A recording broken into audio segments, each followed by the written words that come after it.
Good morning. Welcome to the Parenting Versus podcast. It is a Friday morning, and I am not at work because it's summer break. And I'm finally enjoying.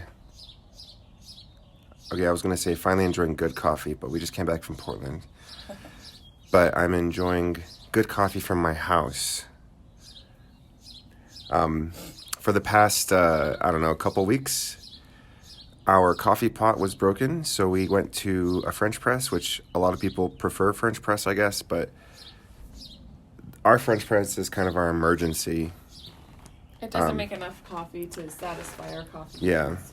Also, I don't use cream in my coffee, so on the bottom of my cup every morning would get, I call it coffee mud. Yeah.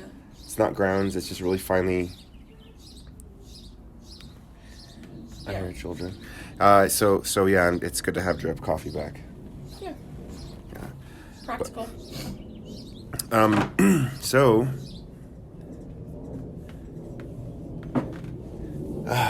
sorry.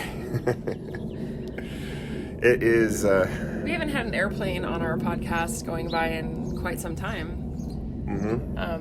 Actually, there was an air show in Albuquerque while we were gone, and I was wondering because before we left, there was all these giant military planes and cargo planes flying overhead, over the city. And I was like, what is happening? And they were so big and really low.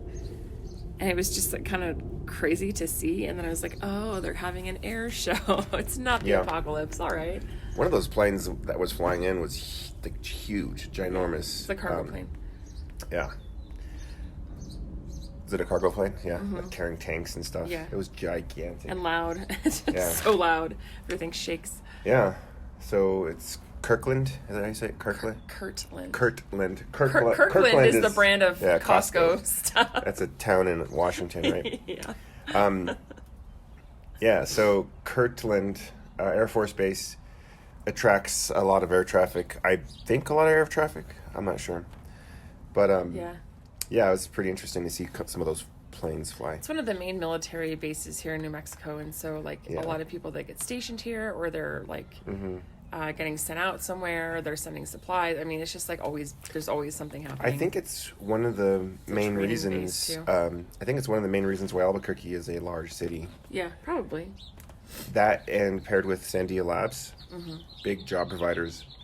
Yeah, I used to live over by Kirtland in my younger single days, and I would wake up to airplanes and helicopters shaking my windows as they'd go overhead in the middle of the night. The first time it happened, I remember being like, what is that? And then I was like, oh yeah, it's the base. And they would just come down and everything would shake. You told me something about how somebody told you that when you were laying down, they could see you or something? Some infrared something or other. Technically, if they were looking at me through infrared goggles or something in my house, they could have seen me from the plane, which is super weird. I mean, I don't know how true that is, but it was weird to think about. Yeah. I don't know. Yeah, I've been thinking a lot about airplanes because we've taken 4 airplanes in the last week, all through Delta. I actually really enjoyed their planes. They were really comfortable. We're not getting paid to say that either. But. No. Well, I'll say the Delta planes on the way to Portland were nice. Especially the one from Salt Lake City to Portland. That was a brand new plane. It was a brand new plane. They basically told us it was it had only flown for a week or something. And but then the plane that flew us from LAX to Albuquerque, I felt like it was on its last leg. Yeah, it was a little rough. my seatbelt was frayed and falling apart. I had 0 leg room. They're like, why do you think this flight is so cheap? I know. Yeah. But I enjoyed it. It was nice.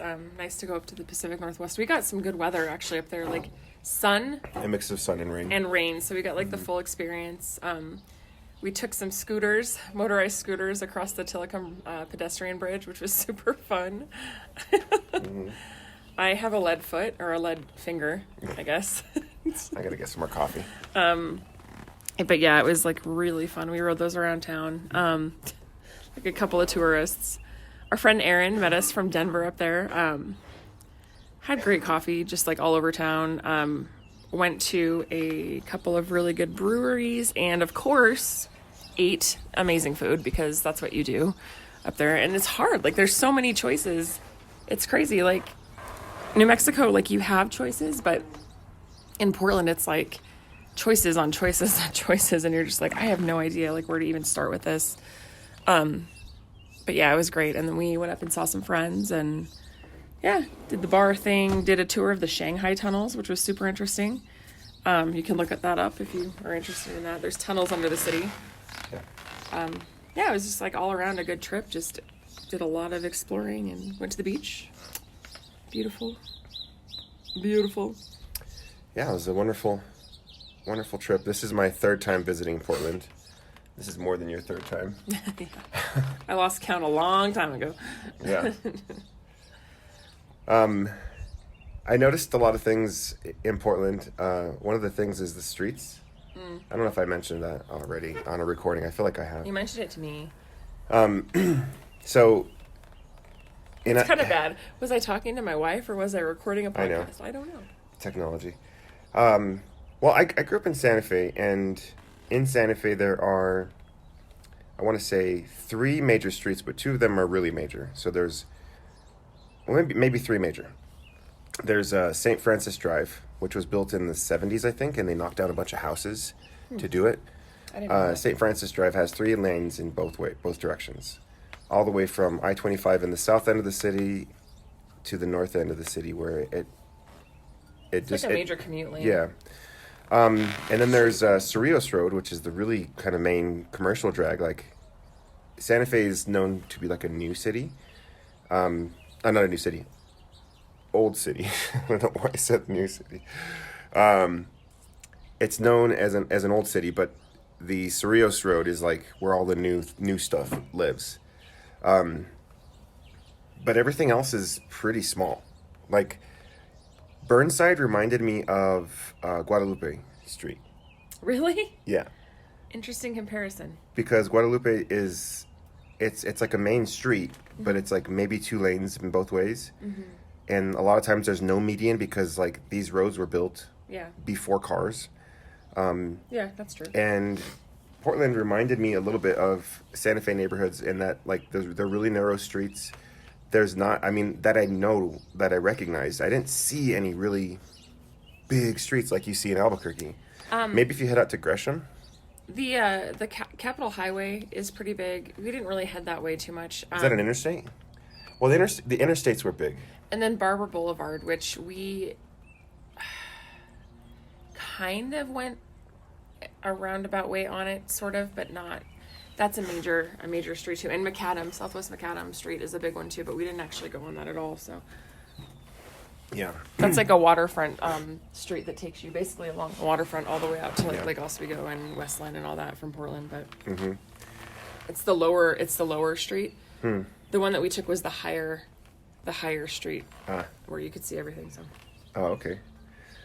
So I think it's safe to say that I do love Portland. And it's easy to love. Like, there's a lot of things going for it, but I especially loved the breweries we went to. Yeah. Wayfinder was killer. It was like right on the riverfront in like an industrial kind of area. The beers were really great. I didn't try any food, but it looked like the food was probably going to be good. It smelled really good in there. Yeah. And then we went to this place called Blackbird Pizza, like on an accident. Was that what it's called? Yeah. Oh. One night we were they had arcades. Really hungry. Yeah, the pizza was delicious. And it even had arugula on it, and it was still delicious. I love arugula on pizza. Arugula is super bitter. Like, I can't handle a lot of arugula. No, it was like off of Hawthorne, and it was just like a random spot. We're like, all right, well, we'll just stop here because they're open. And we went in, we were like, this was an amazing find, like right now at 10 at night. And we're so hungry. The spot is amazing. Like, it was just great. Like, it was a good, solid meal, solid beer. Yeah, they had beer. You guys were nice. Open till 2 a.m. Perfect. Dude, and then we went to Bollywood Theater. And the guy that was helping us was like the nicest man I've ever met in my life. He was just like overjoyed He was like, I mean, it was borderline creepy, but it wasn't creepy. Like, he had locked eye contact, like just body language that was just very much like, hey, I'm glad to see you. Like, thanks for coming in. Like, all of the things coming out of his mouth were like positive affirmations, which was really nice. Yeah. He's like, could I get this and this? Oh, you absolutely can.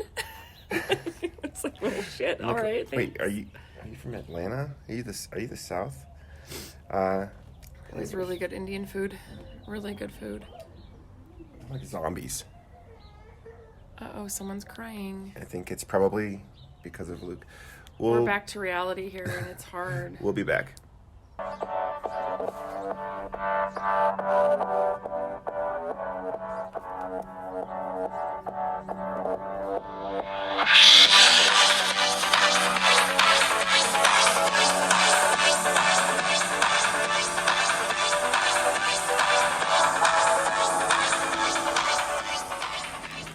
Okay, we're back.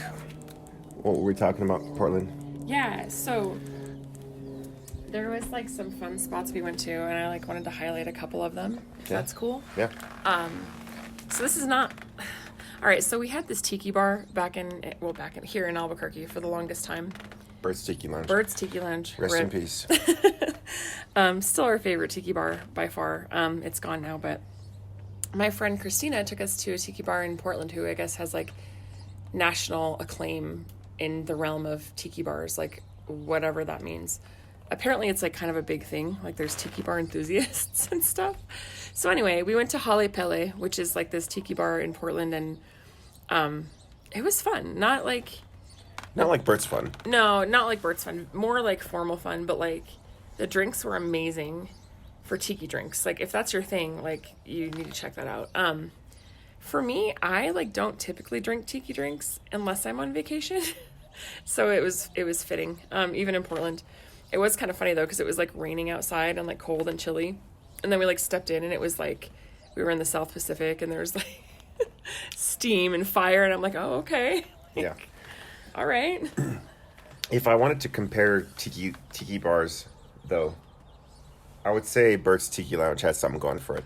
It had more kitsch and more like rugged personality. Yeah, it wasn't trying so hard. It was more of like a Sailor Port. Yeah. Than a tiki bar. I don't know.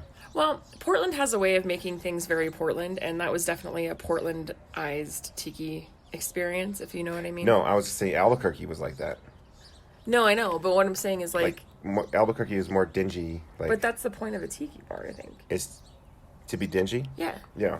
No, Portland did a good job as far as like Portland standards. Like I get it. It was very polished. Yeah, but it was almost like too polished. But it was a fun spot to go, just like something different. And then we tried this place called EEM, which is this like Thai barbecue restaurant with my friend Christina. She is quite the foodie, so I usually take her suggestions because she knows what's up in the food realm. Good. I enjoyed it. It was delicious. We did wait some time, but yeah. While we were waiting, the guy brought us fried chicken and tiki drinks. I feel like this is like a wave of things happening in Portland. Like they're tired of the fried chicken was free. Yeah. Did you know that? Yeah. Okay. He's like, we messed up. Have some fried chicken.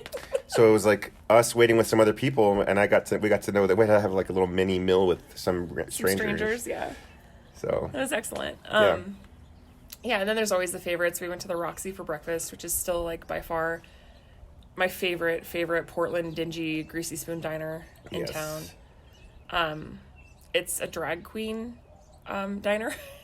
There's a giant crucifix in the back. There is. That has not always been there. No? No, that's a new thing. I mean, new for me, I guess, but it wasn't there in the early 2000s. But it's like one of those diners where it's not a tourist spot, it's a local spot. And it's nice to know about it because like brunch in Portland is sort of a big deal. And you can end up waiting like a couple hours just to eat for brunch. We didn't have to wait because it's a local spot. It's not like hyper trendy. Yeah. So we were like in and out, and it was cool. Like, and the food's good. Like, so it was nice to be there. Used to go there in college a lot. They were open 24 hours, so that was always perfect.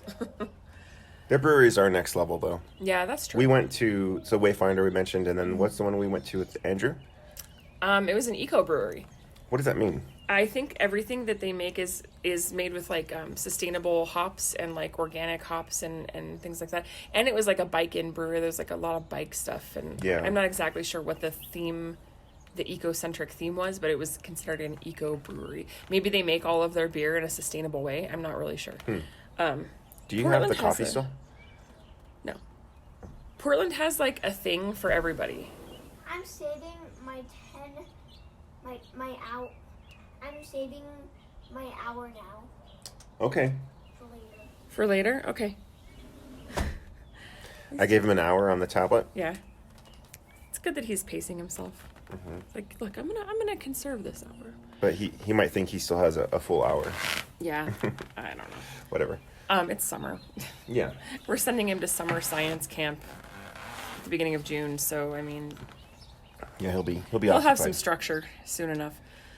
But yeah, like it was just a fun spot. Like Portland has a lot to explore, a lot of food, a lot of coffee, just a lot of spots. We also went to this place with my buddy Andrew in his neighborhood called City State Diner, which had killer eggs Benedict. Like I had Holy the crap. best of both worlds, which was a biscuit and gravy and an eggs Benedict on a muffin. So that was really good. And then you get That's- the pretentiousness too, which you can talk about that at the beach. But at the beach. Bless you. thank you. I'm also allergic to Utah. I found that out on the trip. I didn't think anybody was pretentious. No, at that one brewery in Cannon Beach.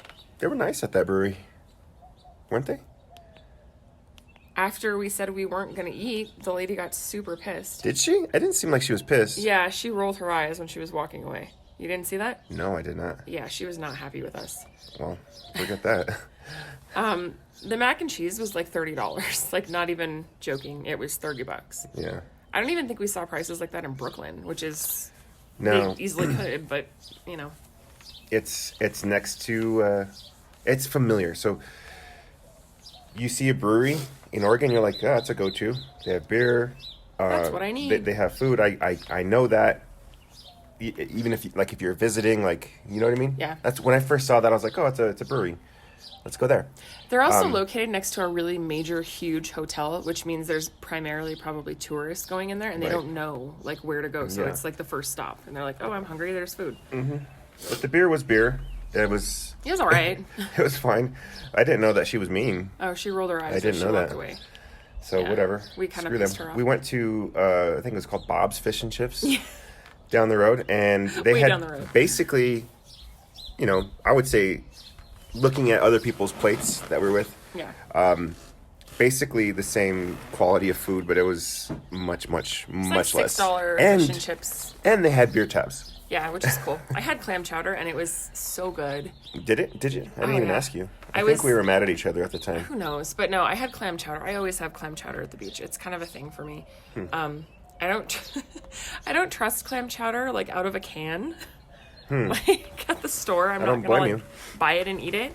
But if it's at the beach, you can almost guarantee it's like fresh. And so I had that with some of those little oyster crackers, and it was like the best. Was it good? Yes, it warmed my heart and my stomach. Is there any more coffee? It's on the pot. Yeah. All right, I'll be right back. Okay. So yeah, Portland was good. It was pretty funny though. This is super New Mexico, because we always talk about how like New Mexico is more like a town than a city. Like everybody sort of knows each other and has a connection to each other. Like it's like the Kevin Bacon thing. Like seriously, you could probably connect everybody in Albuquerque via like 3 degrees of people. So we're getting ready to get on our flight. It was delayed. It was supposed to leave at 6 a.m. It left at 8:30. And lo and behold, our friend Joey's on our flight. And I'm like, Joey, where are you going? He's going to San Francisco. So we're like, cool. Like, we're on the flight with Joey. That's awesome. And so we're hanging out with him. We get to Salt Lake. He had to run because his flight was like about to leave. But then on the way back, we're in LAX. And guess who's on our flight? It's Joey. So we're hanging out in LAX, like on our way back, like having some beers and stuff, because we had like 3 hours to kill. And it was just funny because, of course, there's like Albuquerque people like all the time wherever you go. I couldn't have thought of a better birthday, by the way. Really? Hanging out with Joey in an Yeah. airport drinking beer? I didn't get any gifts really this year. Are you kidding? Like, well, from you, yeah, you got me a couple gifts. What did I get you? Let's itemize, shall we? A sweater and No, not a sweater. I got you a hoodie. hoodie from Rogue Brewing. Yeah. And it was not cheap, by the way. and some Jeez. headphones. And then your mom and dad gave me a check, which is fine. I wish they'd give me a check for my birthday. My mom's always like, I got you this shirt. And I'm like, Yeah. oh, okay. But it was a good birthday. We had Smash Burger in LAX, and we had beers with Joey as the Toronto Raptors Milwaukee Bucks game was playing on the TV. Yeah. I like being in airports. I'm a weird person. No, I I do know too. that. No, I like airports too. Do you? Yeah. Okay. I like traveling. Like Because it means you're going somewhere. You're like in motion. I also like just being on airplanes. Me too. There's a little bit of fear for me now, like new fear, since I'm a parent. Like, I know that flying is safe, but if something goes wrong, it goes really wrong. You know what I mean? Like, Yeah, like and you're not going to get out of it yeah, as easy as and I don't care about dying really, because I would be dead. you care about what you're leaving behind. Yeah. I get that. But no, it was a good birthday. We had beer. We met some guy from New Mexico randomly at Smash Burger. We compared our Zia tattoos, which Yeah. was funny. No, it was a fun birthday. But I love that New Mexico finds us, like, no matter where we are. We were walking in the South Park blocks in Portland, and I looked up at this window in this building, and somebody had a New Mexico flag hanging in the window, and I was like, oh, of course. I think we saw that last time too, didn't we? No. And then we were driving with Andrew, and Andrew spotted a New Mexico plate, the turquoise one. Yeah, he's like, and he's "What? like, let's follow them. What the heck? I was like, oh, that's kind of weird. Like, we did follow them, and then we got a check of reality, and we're like, yeah, we're being a little creepy. We should probably stop. Like, what are we going to do? Be like, hey, we're from New Mexico, too. We just want to stalk you. Should I damage control? Yeah, if you would. Okay. It's funny, though, something I was observing that I can talk about for a minute while Zoe's doing this is the way people with kids vacation versus the way people without kids vacation.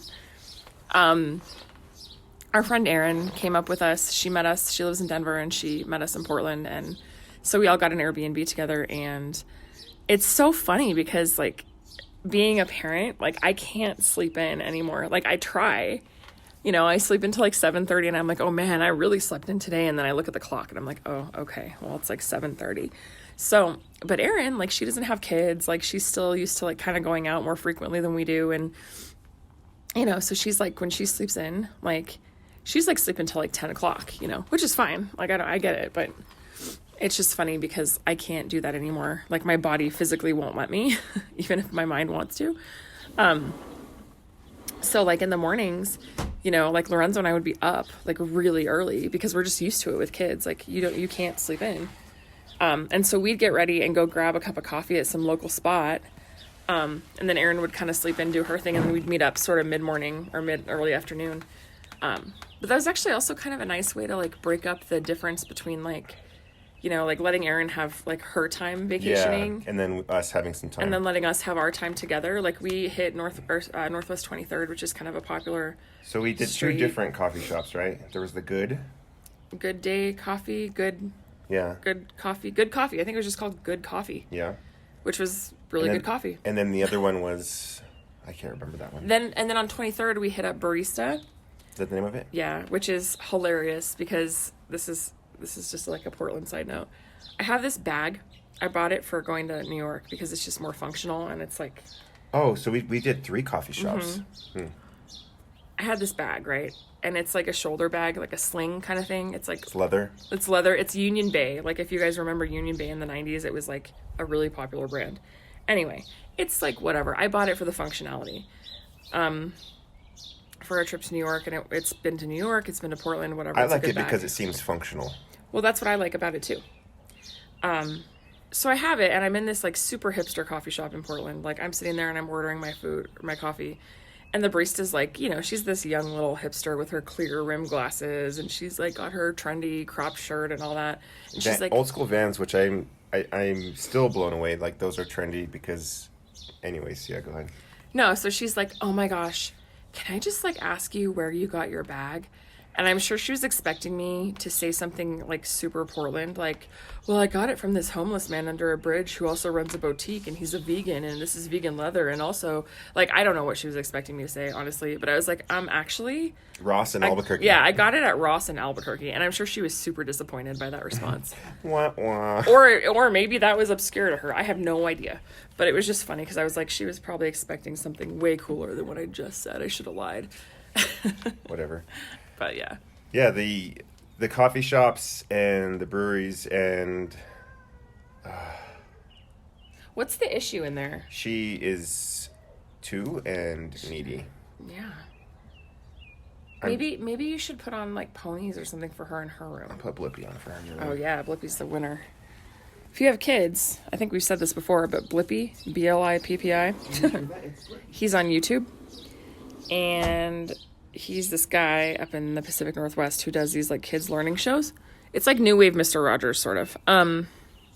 For whatever reason, our kids really like Blippi, so that's like the secret weapon. When all else fails, you can Blippi time it, and hopefully that'll work for you. But yeah, so we went to Barista, and I think by far they had the best latte I had up in Portland, like just in my little stint. Yeah, good coffee was really good. They had this maple burnt orange latte, which was super creative and super good. But I think Barista, like the quality of the foam and all that, like here I go on my coffee snobbishness, was my favorite. And then we went up to Coffee Time because that's just one of those spots I used to hang out at that I just like to kind of go see how it's changed. And their coffee's good too, but I had tea because I had already caffeinated myself a lot by then. And we went to... Oh, Blue Star Donuts is always a nice treat. And by the way, they offer free refills on their coffee. So if you're up in the Portland area and you need coffee and you want a free refill or you just want to hang, but you don't want to pay the refill price, then you should probably go to Blue Star and get a donut too. I went to, and I'm going to butcher the name, it's like Coava or Cova Coffee, Coava. And that was actually a suggestion from a friend who used to live in Portland and now lives in Brooklyn, and they have one in Brooklyn too. So he told me to check it out. It's a Portland-based company, and their coffee was pretty decent as well.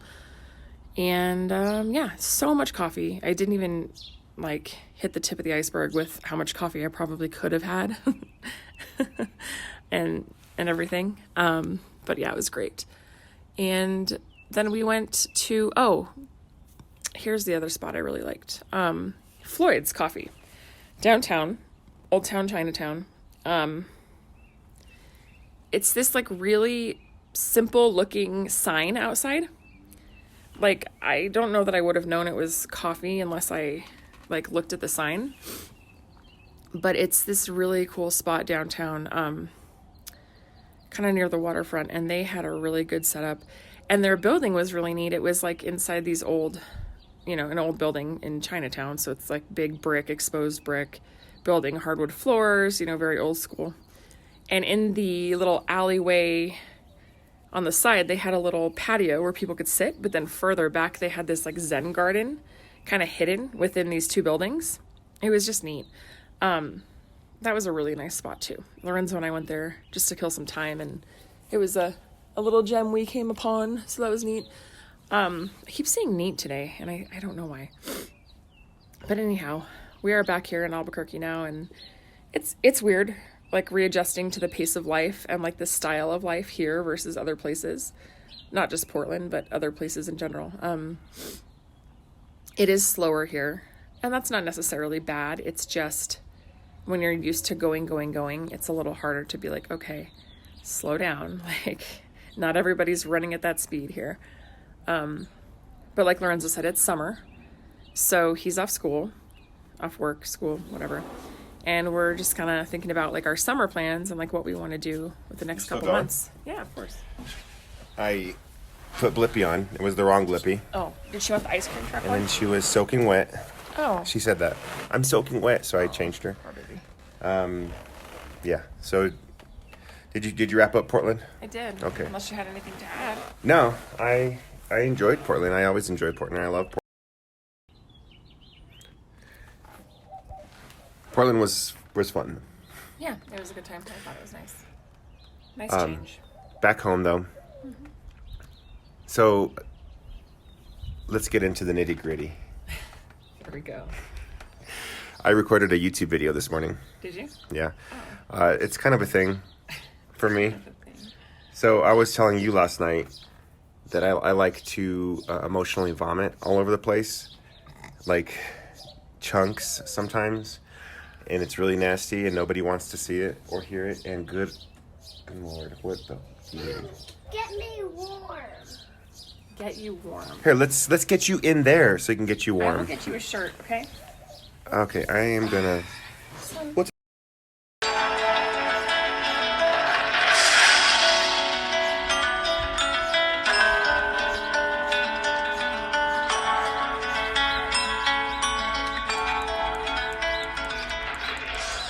Okay, we're back.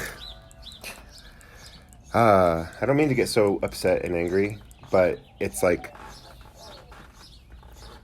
Why do you think Anyways, I'm, it's the interruption of a thought process. Why do you think I'm pissed off all the time? Yeah. No, seriously, I am cranky all the time. This is why. Yeah. So in Oregon, Can't get shit done around here. in Oregon, I like to spew and emotionally vomit like all over the place, and it's not pretty. And I realize that, and that's why I have ways to. I have ways to cope with that. I keep journals. I do YouTube videos that there's basically no. I don't think I have any. I think I have like 3 subscribers, and they're all friends. So sorry. Andrew watched them apparently. Yeah. He said. Thank you to the 3 friends who might watch a video of mine. It's probably painful for you to watch, but whatever. So I have journals. I get my thoughts out. I spend a lot of times in my thoughts, and a lot of times I try to put that burden on you. And a lot of times we have conflict because of it or because of whatever other reason. Can I say something? Yeah. You're not the only one that does that to me. It's for whatever reason. I have like a big sign on my face that says, "Please, like, tell me all your problems and your feelings right now." A lot of people do that to me. It's very strange. I don't know what that's about, but it happens a lot. Anyways, that's who I am. And I think that's why I love my friends so much, especially John, is because I can do that with John. I can say I can, and he accepts that, and it's okay. Like that, maybe that's where I should go. But being a family man with a job, I don't get to do that very often. So sometimes I'll spill over to you or whatever. But yeah, go ahead. Since we're getting into the nitty gritty, we're already in that nitty gritty. Yep. Nonsense. I want to clear something up. Last night, I wasn't mad that you were telling me about your feelings. You were tired. I was mad because I was about ready to fall asleep. And like we are gonna have to pause again. We This don't one. have to pause. You're being a little dramatic. He's just he's just a 4-year-old who loves his mom. Calm down. Okay, if you're gonna be out here, you gotta be quiet. We have to go turn Blippi off. You gotta accept him for who he is too. I do. I was getting frustrated because I feel like every time my mind is finally calm or quiet, or like I have a minute to actually like let my mind wander or rest, somebody comes and sucks up that moment, and I don't get any time mentally to like just process anything. And so I was trying to sleep, like I was literally falling asleep, and you were like, no, wait. And I was like, I don't want to stay awake. Like, I have to sleep. I'm like losing it right now. Like I'm about ready to pass out, and you're mad at me because I'm tired, and I can't help that I'm tired. Like, Right. and it's frustrating because it's like, I understand you have this need to like sort shit out, but at the same time, you need to understand that not everybody is like on your timeline. And like, I really needed the sleep. I was exhausted, and it was like, I just needed you to respect that. And instead you got mad at me because I didn't want to drop everything and listen to you talk for an hour. Like, I just mentally couldn't do it, and I was trying to tell you that nicely. I got it. So yeah, I had to deal with that, and it comes off to me as you being cold-hearted and rude and mean, And like, I even said to you last night, no, but I want to have this conversation, but I can't do it right now. No, and that was me I know. trying to be understanding. We're two different people. Like, you perceive one thing and I'm perceiving a different thing. And I perceived you being cold-hearted and mean and rude. And after you fell asleep, I even Googled that. My wife is cold-hearted and mean. And what did Google have to say about it? So you send me tons and tons of articles about the issues that I have, and it's usually articles saying like, you are awful and you need to change. No, it is not. No, but no, the authors are usually like. Sometimes it's more like so you can understand and empathize with where I'm coming from because I Right. can't articulate it. Yeah, so that's fine, and usually it's an article that's supporting how you feel. And I Googled that, and all these articles were like, you are a piece of shit husband, like, you're not supposed to feel like that, your wife isn't this way, and you need to stop being so, you need to grow up here, you piece of shit, wimpy person. Like, seriously. Can you maybe earmuffs it a little? Our kid is sitting right here. Okay. But all these articles, I'm like, is there not a single article that validates how I feel? And then I thought, well, maybe I'm just wrong. Maybe I'm just wrong. But there are no articles to support like how a husband feels, I guess. I don't know. And I even looked, and like all of them. So there was like an acronym as like I don't know, ENH, emotional needy husband or something like that. And I'm like, shit. Well, I guess that's who I am. I guess I'm like, the internet was just basically telling me that I'm a huge burden on you. And I wouldn't say that. I would just say no, but that's what the internet was saying. I'm not saying that you said that. The internet was saying that about me, and that I need to figure my shit out. Otherwise, my marriage is going to end. So I'm like, all right, I guess I'm wrong. So yeah, internet research. It was interesting because I had these feelings, and I wanted to have the internet validate my feelings, and I didn't get that. I got the opposite, which is fine. Like, it was a learning experience for me last night as you were sleeping. Should we pause? No. Can you? What? Can you talk? What do you want me to say? I don't know. I can't say anything that's going to be the right thing. So like. Well, it's true. I am that way. Like, I like to express how I feel. Like, that's like who I am. But the internet told me not to put that on you. I'm like, okay. I think the thing is, for me, it's hard to like. I realize you get the last little ounce of whatever I have left at the end of the day. Mm-hmm. But it is hard when you're like a mom because your kids demand so much of your mental space and your time and your energy and your physical energy, your body. Like, whether you're like a mom who's like breastfeeding and has a baby and is constantly holding somebody, or you're like, like right now I have a 4-year-old like on me. Like, it's not necessarily what I want, and it does kind of chip away at my patience during the day. And so when your spouse is like, you're exhausted and you're like, I'm spent, like I've been giving to everybody today. And then your spouse wants to come and like unleash a load of emotional stuff on you at the end of the day. Sometimes you're just like, I don't have the energy or the time or the patience for this right now. And it's not that I don't care.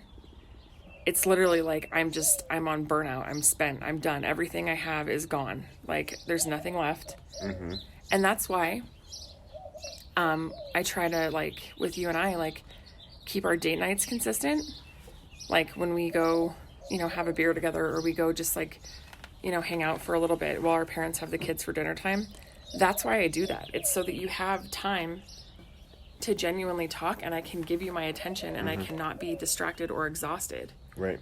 Like, that's why we do that. It's, but, I mean, the things that I was reading about told me that I shouldn't even tell you anything about those things. Like, that I needed.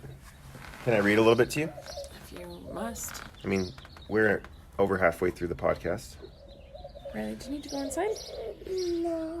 No. You're so dramatic, son. God help the woman that marries you. Looks like this boy got my neediness. She's gonna be in for something. I don't know what. Don't do that. Hey, What's he doing? he's making weird noises. Don't do that. Do you want to go inside? No. You're cold. He's such a mama's boy, this guy. Mom, I didn't have some breakfast. Yes, you did. You had a Pop-Tart, and then you So- had a snack. I basically, let's see. I didn't have some. Remember? I didn't.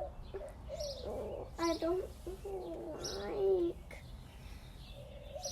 Do you want a bar? Yeah. Okay, come on. You have to eat it inside, though. Okay, come on. Can I pause? Yeah. All right, we'll pause. Sorry, guys. Parenting pause.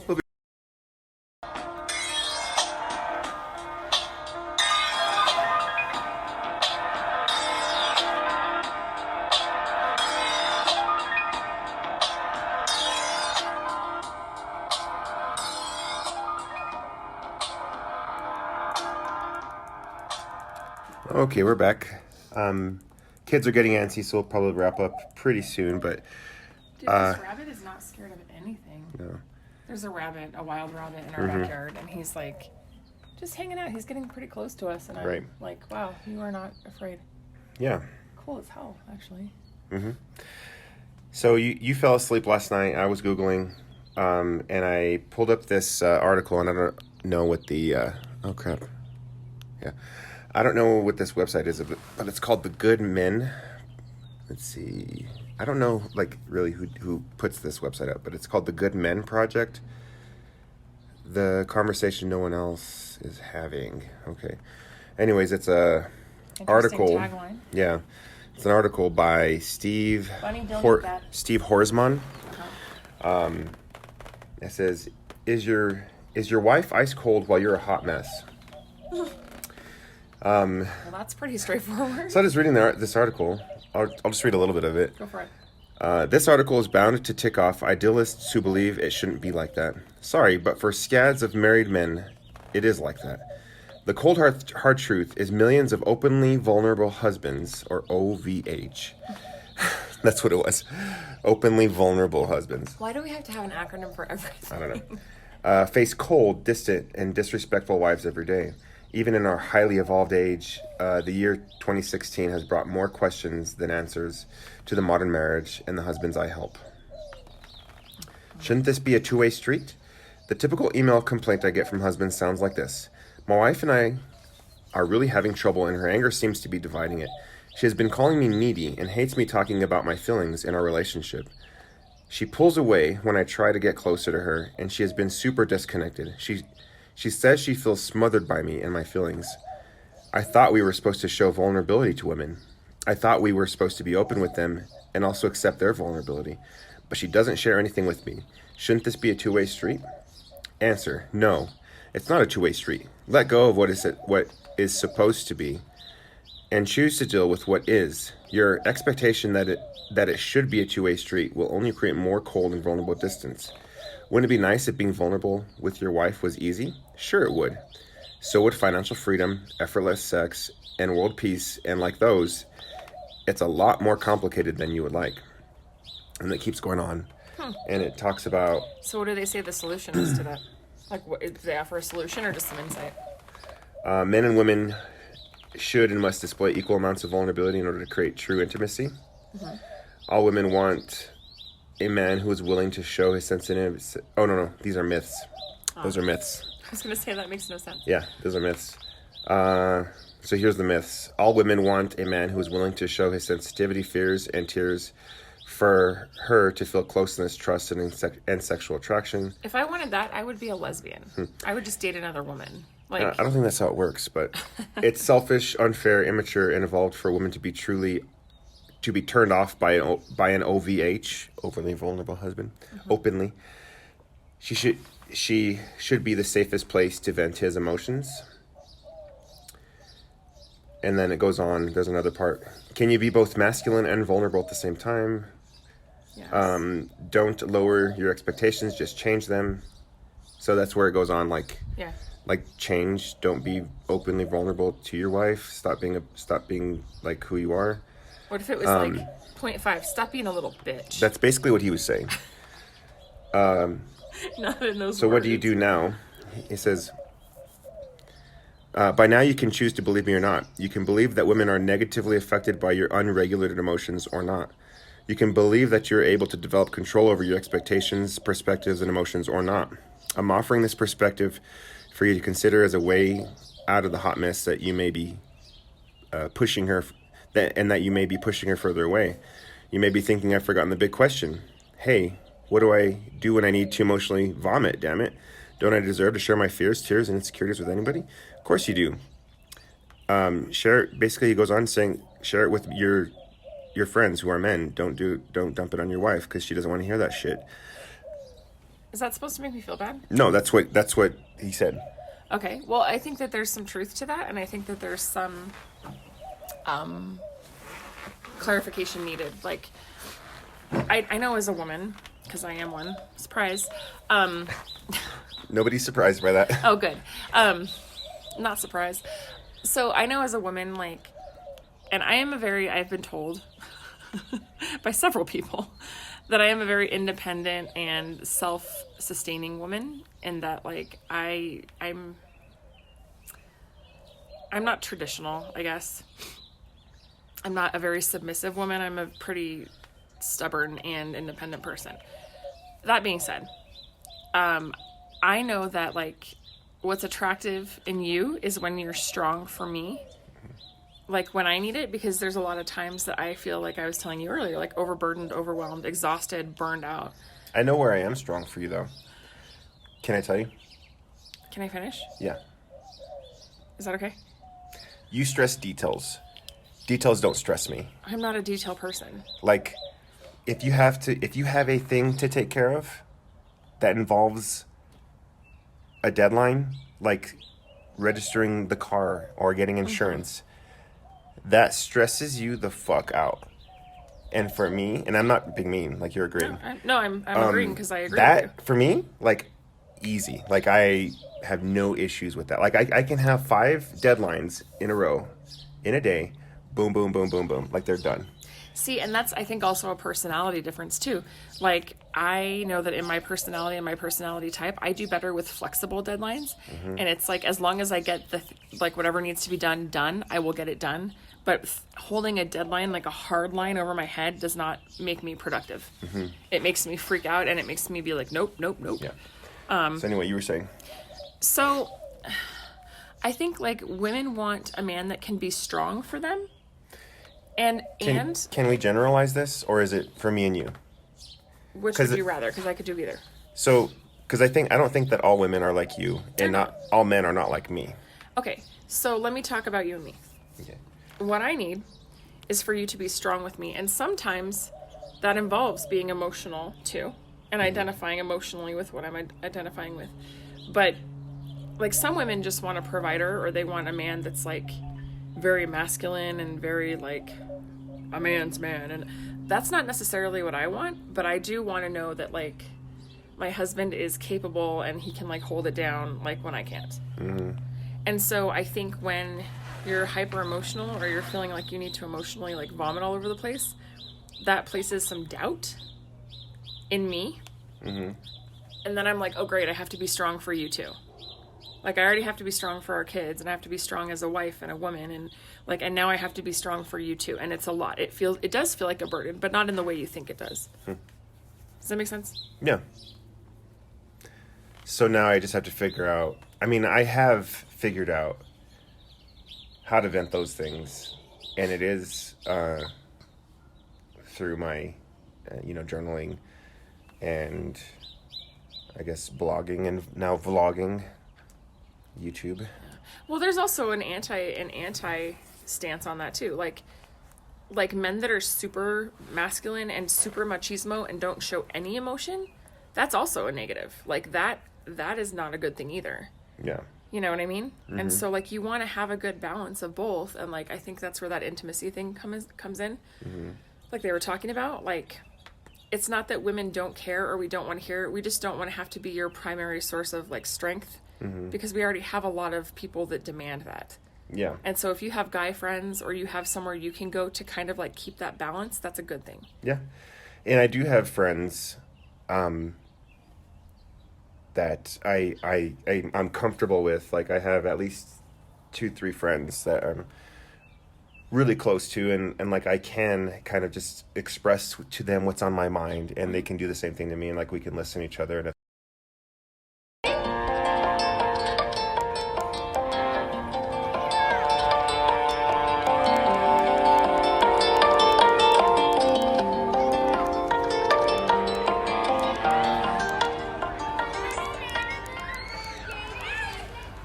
so we're at the zoo. We had some issues with the recording, and I kind of wonder actually right now if this is going to come through, but the recording, we recorded on Lindsay's iPhone and lost about 20 minutes of our last recording. So whatever, we're low tech, who cares? I don't care. We're at the zoo, first day of summer. It's kind of crazy nuts. It's busy here. Somebody saw my Brooklyn shirt and they're like, hey, I'm from Brooklyn. I'm like, what? In Albuquerque? Okay. Brooklyn. Whatever. Brooklyn. Anyways, we're creating this summer. Lindsay's doing art. Check out her Facebook. Instagram. It's at Lindsay Dominguez Art. Yeah. She's selling it. I am selling it at some point. I have to come up with some pricing though before I do that. We are. Thanks, buddy, for that little perk there. Lindsay's also doing jewelry. Yep, and that's Jules and Riley. At Jules and Riley NM. That's my Instagram handle. It's JULES ANDRILEY NM. Right. You can DM me if you want to buy it or you know someone who does, and we can talk pricing. Yeah. We're also making this podcast. Lindsay's planning another podcast with her brother since he's moving into the Albuquerque area. And in fact, that's what it's going to be about. It's going to be called What's Up ABQ. And it's going to be a podcast specifically designed for, oh, that's nice, designed to talk to and interview people in the ABQ area, business owners, people that are inspiring. You know, we're just going to make our way around ABQ and find out what's up. And I guess your first interview is going to be the Pink Rhino people? Yeah, I'll get some more information, but it's basically called Pink Velvet, and it's through Pink Rhino. It's an acoustic cafe. I'm going to interview the owner. We went there before our trip. We did. It was a funky little place. We had Pickle Alfredo pizza. Pickle Alfredo pizza, It was very interesting. And they do have in-house beer, which I wasn't expecting. They brew their own beer. I had a moonshine beer, and it was pretty good, but it was very potent. It definitely knocked you on your ass. So anyway, yeah, interesting people in Albuquerque. I feel like they deserve a shout and a conversation. Kind of want to find out what drives people to like be here and do business here, and like, right, you know, how did you get here? Like, why this? Why here? Because that's interesting. Yeah, because a lot of people are struggling to get out. I was just telling you about the line of entrapment, how it is. Like, I've never really understood that until now. Yeah, like it's a real thing. And if people are choosing to be here, why is that? So yeah, exactly. I would like to find out like why the choice versus the trap. Yeah. So. Oh, here comes the train, Boo. Here comes the train. Our 4-year-old has been anxiously waiting for the train. Yes. And our daughter's laying on the ground. I think this might be our cue to, like, head home for nap and lunch. Yeah. These kids are exhausted. So what you're listening to is Erased. So I'll just go real quickly. I'm listening to a book called For the Bible Tells Me So, or If the Bible Tells Me So, or no, it's just The Bible Tells Me So by Peter Enns. And it's a really good book, and I would recommend, and maybe I'll talk about it on my YouTube channel.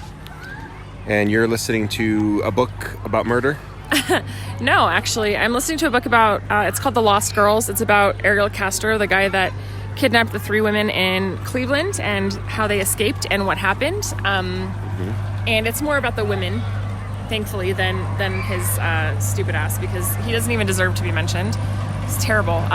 But these women are survivors, and I'm listening to their stories, and it's really good. So. And there's the train. All right, train. So.